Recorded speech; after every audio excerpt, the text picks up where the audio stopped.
Jacob Estey stands among one of the greatest manufacturers of musical instruments in the 19th century.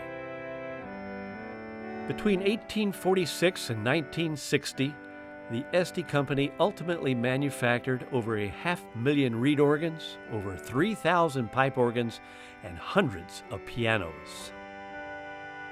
His organs were found in thousands of households, churches, and community centers throughout the United States and around the world.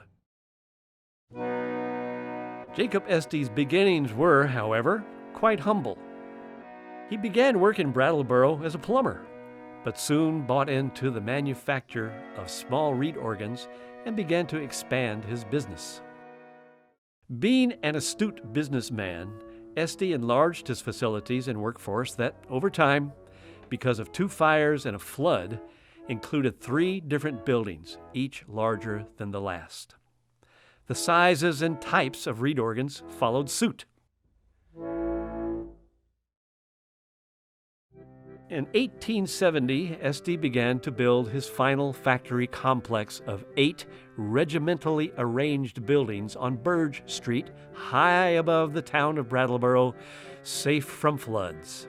Clad in slate, they also resisted fires, a constant peril.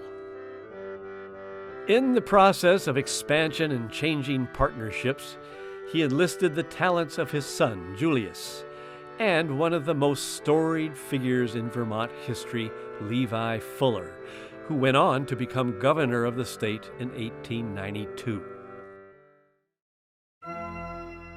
Innovations like the railroad and telegraph helped Estey expand his enterprise globally.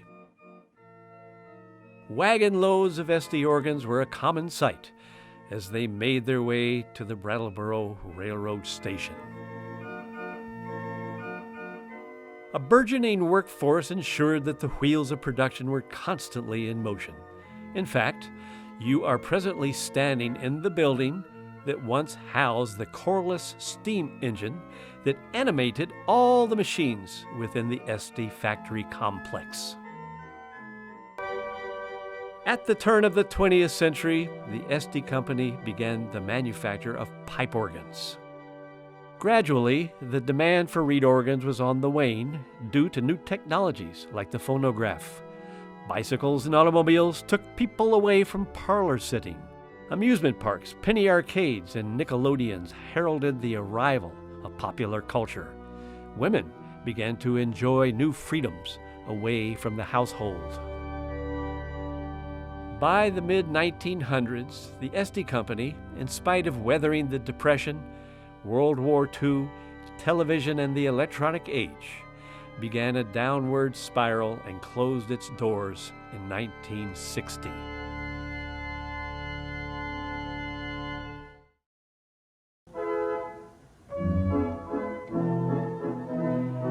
But Estey organs are still very much with us. Many thousands of churches, community centers, living rooms, and other American institutions still house working reed organs. Ultimately, they connect us with our past and will doubtless continue to fulfill many of the social and musical functions they have performed so durably for the past 1.5 centuries.